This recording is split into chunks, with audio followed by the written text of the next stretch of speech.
We've heard from you a couple times now that your message to the players has been, put your resume on tape for these next few weeks. Some of them mentioned it to us last week when they talked. Is there anybody in particular you feel like has really taken that message to heart, and how do you feel like they've all kind of adopted that?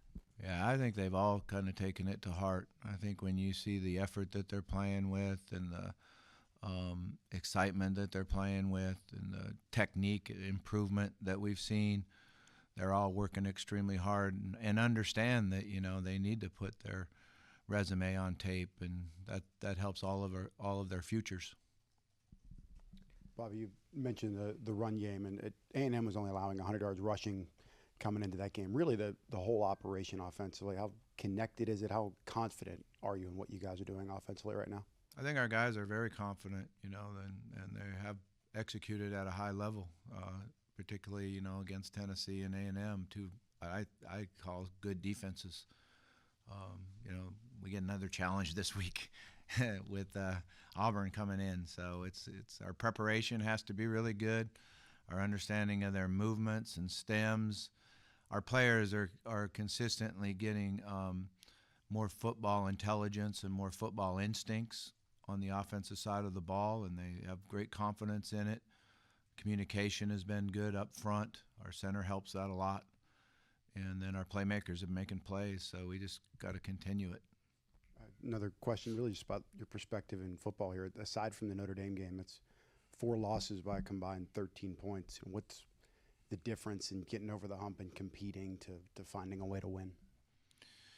Yeah, I try not to think all the way back to some of those games where you feel like you should have walked off the field with the win and just concentrating on, what we're doing now. But what we need to do now is be a little bit more consistent driving the ball and scoring touchdowns when we get in the red zone. When we have to settle for a field goal and take 3 points, I think it really hurts our opportunity to win the game.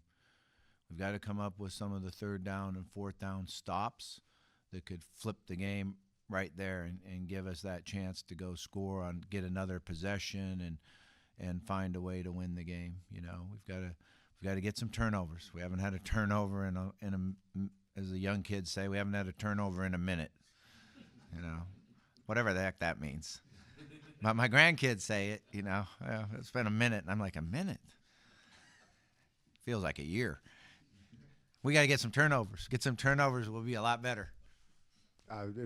One more just on the crowd on Saturday, especially to me, given the weather situation. It really seemed to be a fantastic atmosphere. And that, to me, seemed like a reflection to you and the support people are showing to you and your players. Has anything happened in the last 2 weeks in the community or just people you've made connections with over the years that you've really felt the support in the area? Yeah, the crowd was awesome. To have that change time and to have the amount of rain that came down, the blizzard condition there for a while. I'm thinking, man, is anyone going to be here? We need this home field advantage. We need some help. And, man, everyone came out and did an unbelievable job, stayed there, kept cheering our players on. I know that it motivated our players. I know they felt it. And that's just a credit to all of our fans and everybody that came because it was really exciting for them. You touched on it earlier, but, you and Coach Durkin were on that same staff at A&M. Is there any particular advantage for either side when you have a situation like this where both of you are familiar?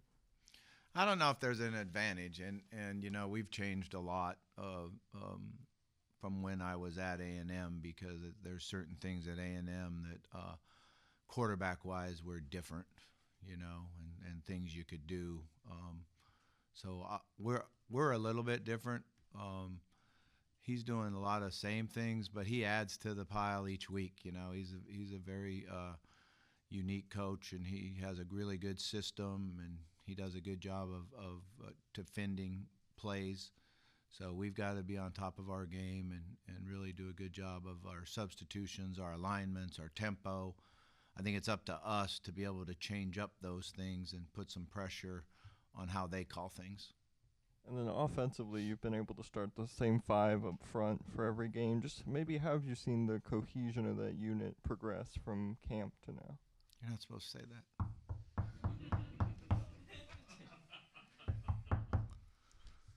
No, they've done a nice job. I think it starts with our center being able to understand the offense and know the calls and know how to make the calls and get it communicated.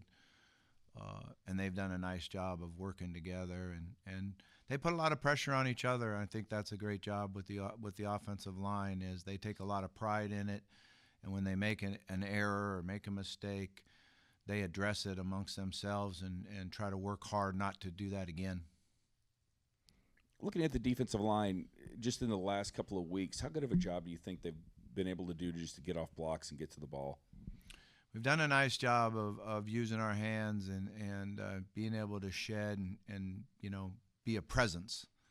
We've got to be a little better job of tackling and a little better job of making that play right at the line of scrimmage. But the presence has helped the linebacker not have so much space to have to cover and make the tackle. So, but I'd still like to see us improve on it and improve on our quickness and our shedding, and something we got to add to the package to get better at. Seems like all three of your runners had a pretty good game on Saturday, including Braylon Russell. How much more would you like to get him involved in the offense? We need to. We've got to, and it becomes hard at times if the score transpires in a where we're behind, then that becomes hard to get two backs in there and work them together and going.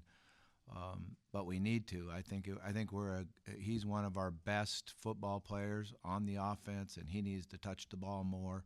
And that's on me. That's my job. I got to get him the football more.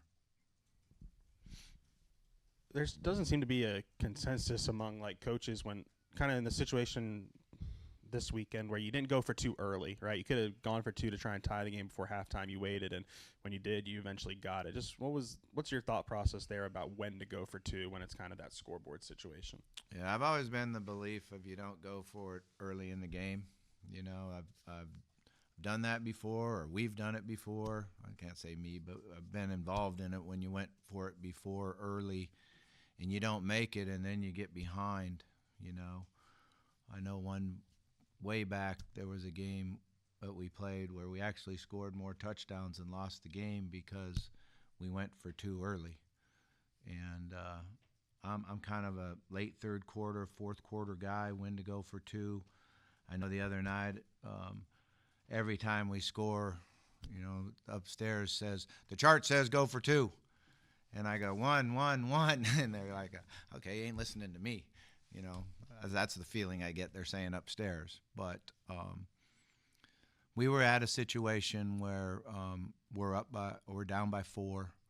We need to hold them to a field goal. Okay. And if we hold them to a field goal, now it's a 7-point game. We score, kick, and it's a tie. Unfortunately, we didn't hold them to our field goal, so then when we went and scored, now it was time to go for two. It was the right, in my opinion, which take it or leave it, because I don't know, but it was my opinion that we went for two at the right time and got us in a position where we needed a field goal to tie it. When we talked to the players after the game Saturday, I can't remember if it was Xavier or Mike, but one of them pointed to Talon kind of when we asked about keeping this group together, why do you guys have such confidence? And they pointed to Talon. I mean, what have you seen from him in this slide that it's not just you, but the players are retaining their confidence in him? I mean, how important is it for the leader to kind of be still relied upon as a leader, given what you guys are going through right now? Yeah.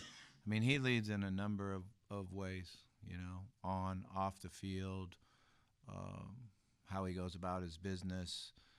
He's a good role model for a lot of players on our team. And then he goes out there and competes extremely hard and shows toughness and poise. And, he's able to overcome a bad decision here or there and learn from it and then come out and go move the team and get us in the end zone. So he's an easy one to point to. This is our leader of our offense. I was wondering, you touched on the offensive line, but it's such an improvement from where things were last year and even the year before that, before you were here. But Eric Mateos has played a big role in that. I was wondering what you thought about the job that he has done, not only putting this offensive line together, but also establishing depth behind it and some with the younger players. Yeah, he's done a great job recruiting-wise, and the players that we have coming in, and the ones that we were able to keep. Those guys you got to recruit harder maybe than the ones that you go get. And I like the depth we have behind it. We've got a good young crew coming up. So I think there's some real stability there. And, it's a credit to how well he has done recruiting and his communication and respect that the players have for him. 11:45, your first morning kickoff as interim coach. What changes for you guys, moving meetings around or anything like that? Get up earlier. Yeah. You just start the clock sooner in the morning, but be a good kick, get a good crowd, have a lot of fun.